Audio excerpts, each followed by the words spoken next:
आजपर्यंत जनाब संजय राऊत यांच्या जे पोटामध्ये होतं ते ओठावर यायला लागले।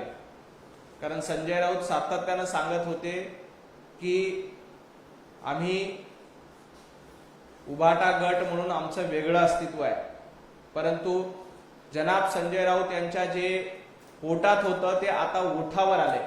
कारण त्यांनी आज असं सांगितलं की तृणमूल काँग्रेस असेल, राष्ट्रवादी काँग्रेस असेल, यांनी आपला पक्ष काँग्रेसमध्ये विलीन केला पाहिजे। कारण काँग्रेस हा सगळ्यात मोठा पक्ष आहे आणि या सगळ्यात मोठ्या पक्षामध्ये तृणमूल काँग्रेस आणि राष्ट्रवादी काँग्रेस यांनी आपलं अस्तित्व संपूर्ण विलीन केलं पाहिजे, अशा पद्धतीचं वक्तव्य केलं। येणाऱ्या काळामध्ये हेच जनाब संजय राऊत असं देखील वक्तव्य करतील की उभाटा गटाचं अस्तित्व देखील संपत आलेलं आहे। उभाटा गटाला जिवंत राहायचं असेल तर उभाटा गट देखील काँग्रेसमध्ये विलीन केला पाहिजे, असा दावा देखील करायला संजय राऊत मागे पुढे बघणार नाही। मी वारंवार सांगतोय की संजय राऊत यांनी काँग्रेसकडनं सुपारी घेतली आहे की उभाटा गट संपून टाकायचा, राष्ट्रवादी पवार गट संपून टाकायचा आणि फक्त काँग्रेसच जिवंत ठेवायची, याची सुपारी संजय राऊत यांनी राहुल गांधीकडनं घेतली आहे। आणि हीच सुपारी आजच्या पत्रकार परिषदेमध्ये त्यांच्या ओठावर आली आहे।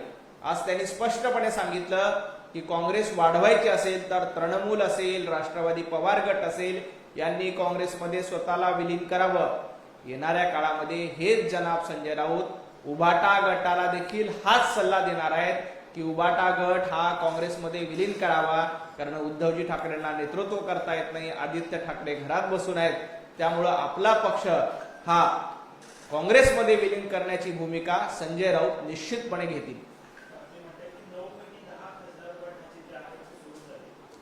नाही, संजय राऊत नेहमी खोटं बोलतात, परंतु हे वक्तव्य त्यांचं खरं होणार आहे। उभाटा गटाचे 9 पैकी 10 खासदार हे सोडून जाणार आहेत। 10 खासदार कसे? 9 खासदार त्यांचे लोकसभेला आहेत आणि 10वा खासदार स्वतः संजय राऊत राज्यसभेवर आहेत। त्यामुळे हे 10च्या 10 खासदार देखील उद्धवजी ठाकरे आणि उभाटा गटाला सोडून वेगवेगळ्या पक्षामध्ये जाणार आहेत। काही लोक एकनाथजी शिंदे सोबत जातील, काही लोक संजय राऊतांसोबत काँग्रेसमध्ये जातील, परंतु येणाऱ्या 2-3 वर्षामध्ये ना संजय राऊत उभाटा गटामध्ये राहतील, ना यांचे निवडून आलेले 9 खासदार उभाटा गटामध्ये राहतील। यांचं अस्तित्व पूर्णपणे संपलेलं आहे। कारण उद्धवजी ठाकरे लोकांना भेट नाहीत, आदित्य ठाकरे लोकांना भेट देत नाहीत, त्यामुळे संजय राऊत अर्धा गट घेऊन काँग्रेसमध्ये जातील आणि उरलेले लोक कदाचित एकनाथ शिंदे यांची साथ देतील।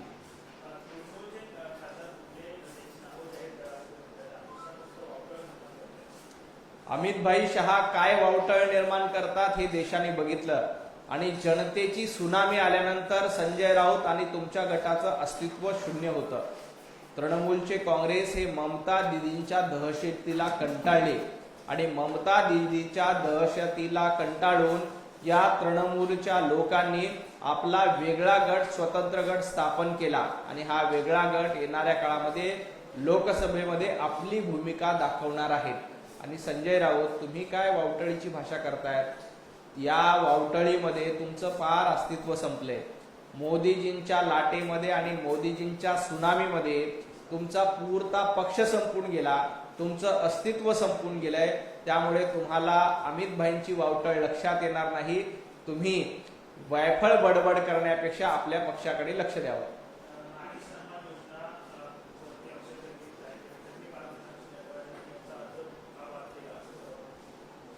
मुळामध्ये नारी सन्मान योजनेबद्दल किंवा नारी शक्ती बंधन अभियानाबद्दल संजय राऊत यांना बोलण्याचा अधिकार आहे का? संजय राऊत म्हणतात की काय घंटा नारी सन्मान केला। संजय राऊत, जनतेनं तुमच्या हाती घंटा दिलेला आहे, जनतेनं तुमच्या हातामध्ये भोपळा दिलेला आहे आणि ज्या पद्धतीनं तुम्ही नारी सन्मानाबद्दल वक्तव्य करताय की नारी सन्मान काय घंटा केलाय का? संजय राऊत, जनतेनं तुमची घंटा वाजवलेली आहे, जनतेनं तुमचं वाटोळं केलेलं आहे, जनतेनं तुमचं अस्तित्व नाकारलेलं आहे आणि जनता काय करते आणि जनता कसा घंटा वाजवते हे विधानसभेच्या निवडणुकीला बघितलं, महापालिकेच्या निवडणुकीला जनतेनं टन टन टन घंटा वाजवून तुम्हाला फार घरी बसवलं, पूर्ण झोपवलं। त्याच्याकडे बघा आणि नारी शक्ती विधेयक किंवा नारी सन्मानाबद्दल संजय राऊतांनी बोलावं?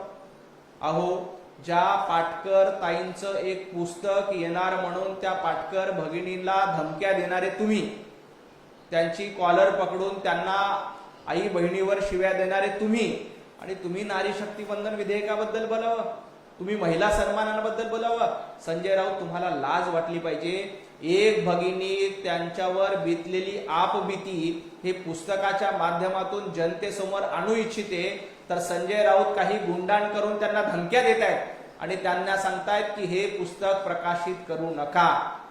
तुम्हाला नारी सन्मानाबद्दल बोलण्याचा अधिकार नाही. ज्यांनी महिलांना शिवीगाळ केली, ज्यांनी महिलेचं पुस्तक प्रकाशित होऊ नये म्हणून प्रयत्न केले, त्यांनी नारी शक्ती वंदन विधेयकाबद्दल बोलू नये. संजय राऊत, तुम्हाला तो अधिकार नाही आणि जनतेनं तुमचा घंटा वाजवलाय. तो घंटा बघा आणि मग इतरांना सल्ले द्या.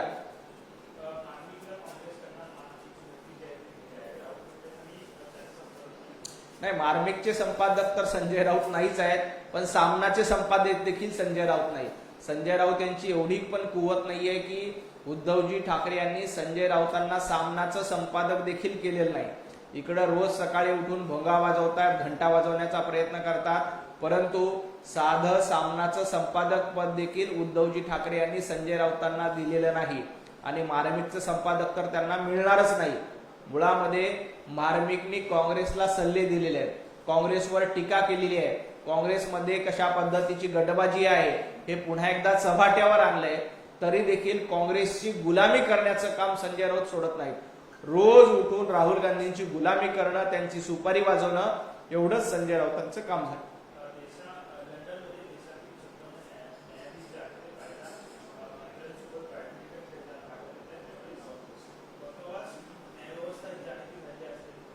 नाही, बकवास न्याय व्यवस्था नाही तर बकवास संजय राऊत करतात.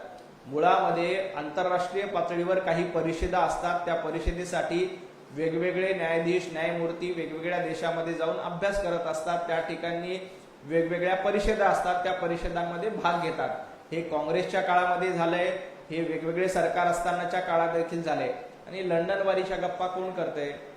संजय राऊतांना एकच प्रश्न विचारायचा, जेव्हा पहलगाम मध्ये अटॅक झाला होता तेव्हा उद्धवजी ठाकरे कुटुंबासोबत कुठल्या शहरामध्ये गेले होते?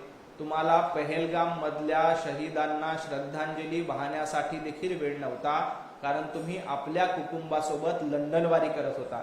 त्यामुळे लंडनवारीबद्दल संजय राऊतांनी न बोललेलं बरं.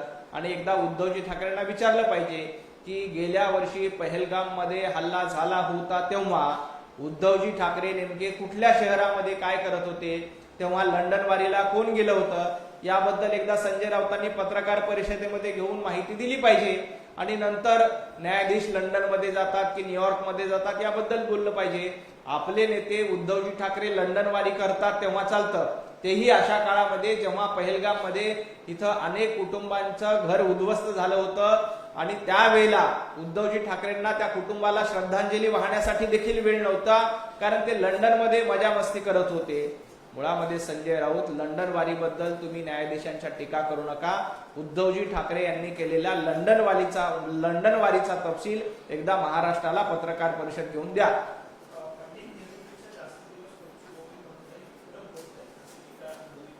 विक्रम काय असतो हे पंतप्रधान नरेंद्र मोदीजींनी दाखवून दिले.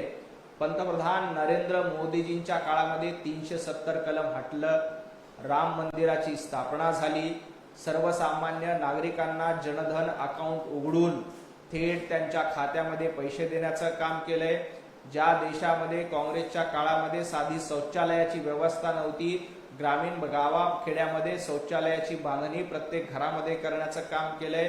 प्रत्येक नागरिकाला नळाद्वारे पाणी देण्याचं काम पंतप्रधान नरेंद्र मोदीजींनी केलंय.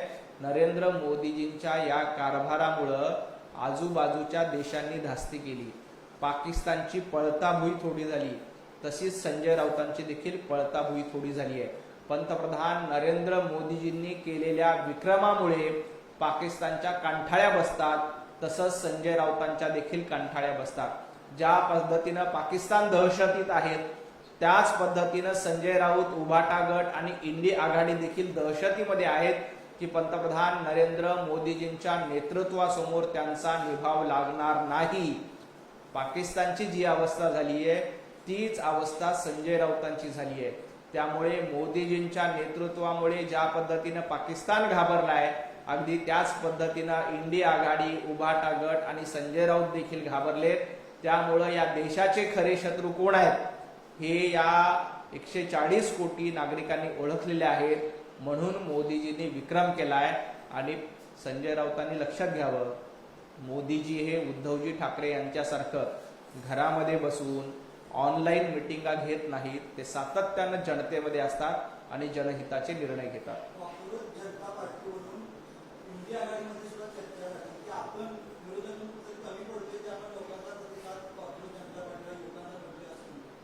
जोपर्यंत या विरोधकांचं आणि इंडिया आघाडीचं नेतृत्व राहुल गांधी करतील, जोपर्यंत महाराष्ट्रामध्ये संजय राऊत रोज सकाळी उठून आपला भोंगा वाजवतील, तोपर्यंत विरोधकांना कुणीही गांभीर्यानं घेणार नाही.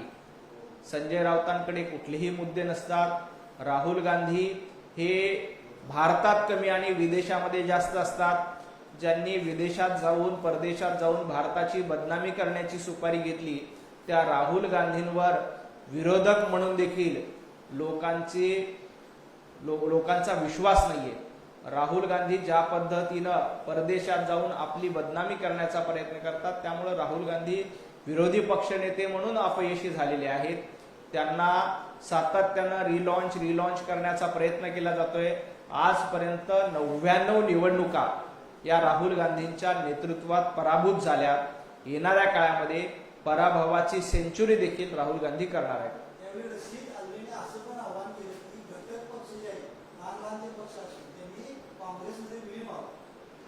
संजय राऊत आणि राशिद अल्वी हे दोघेही काँग्रेसचे प्रवक्ते ज्या पद्धतीने बोलतात त्याच पद्धतीने बोलतात. रशीद अल्वी तर अधिकृतपणे काँग्रेसचे प्रवक्ते आहेत आणि संजय राऊत अनधिकृतपणे काँग्रेसचे प्रवक्ते झालेत.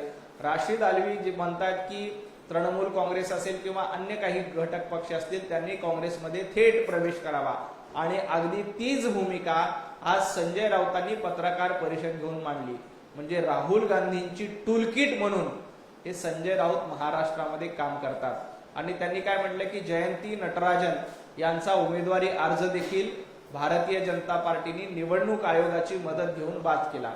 मुळामध्ये नटराजन यांनी त्या उमेदवारी अर्जावर लिहित असताना आपल्यावर दाखल झालेला एक गुन्हा हा लपवला. ही चूक काय भारतीय जनता पार्टीने केली?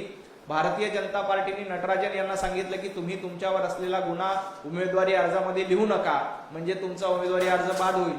संजय राऊत किती हास्यास्पद बोलतात. ज्या जयंती नटराजन यांचं समर्थन तुम्ही काँग्रेसच्या सांगण्यावरून करायला लागलात, त्या जयंती नटराजन यांनी आपला उमेदवारी अर्ज भरत असताना पूर्ण माहिती देखील दिली नाही. ज्याच्यावर FIR दाखल झाला असा FIR नोंदवला नाही, त्याचा उल्लेख त्या उमेदवारी अर्जामध्ये केला नाही. त्यामुळे जयंती नटराजन यांचा उमेदवारी अर्ज दाखल केला. परंतु राहुल गांधींनी सांगितलं की जयंती नटराजन यांच्या समर्थनात बोला, की लगेच संजय राऊत सकाळी 9 वाजता भोंगा वाजवायला सुरुवात केली. आणि ज्या पद्धतीनं राहुल गांधींचं टूलकिट म्हणून राशिद अल्वी काम करतात, अगदी तसंच काम संजय राऊत देखील काँग्रेसचे अनधिकृत प्रवक्ते म्हणून करतायत.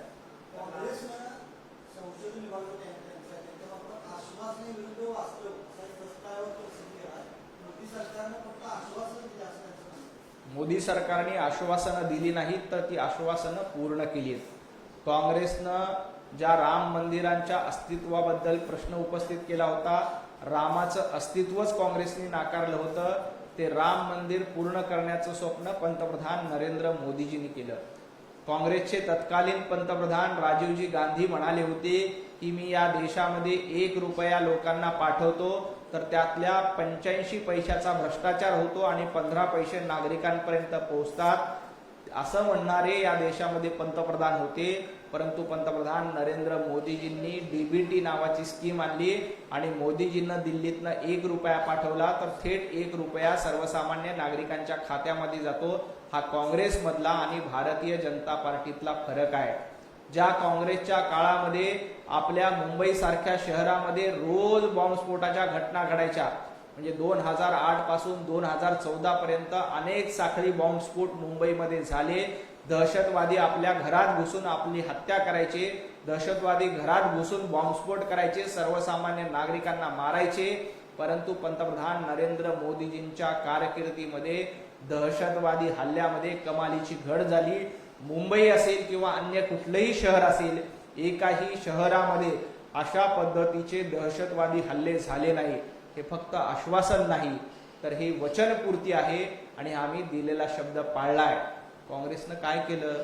काँग्रेसनी भ्रष्टाचार केला, काँग्रेसनी दहशतवाद्यांचं समर्थन केलं, काँग्रेसनी फुटीरतावाद्यांचं समर्थन केलं, काँग्रेसनी दहशतवाद्यांच्या सहकाऱ्यांसोबत चर्चा केल्या आणि अशा पद्धतीची काँग्रेसची दहशतवादी धार्जिनी भूमिका काय आहे हे देखील आपण गेल्या 15 वर्षामध्ये बघितलं आणि त्याच्या विरोधामध्ये पंतप्रधान नरेंद्र मोदीजी अतिशय सक्षमपणे उभे राहिले.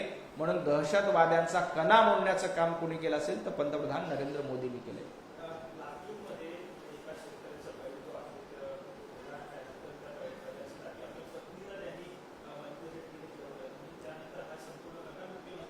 अतिशय संवेदनशील घटना लातूरमध्ये घडली होती की एका शेतकऱ्यांकडे बैल नसल्यामुळे स्वतःच्या पत्नीला अवताला झुंपवण्याची दुर्दैवी वेळ त्या शेतकऱ्यांवर आली.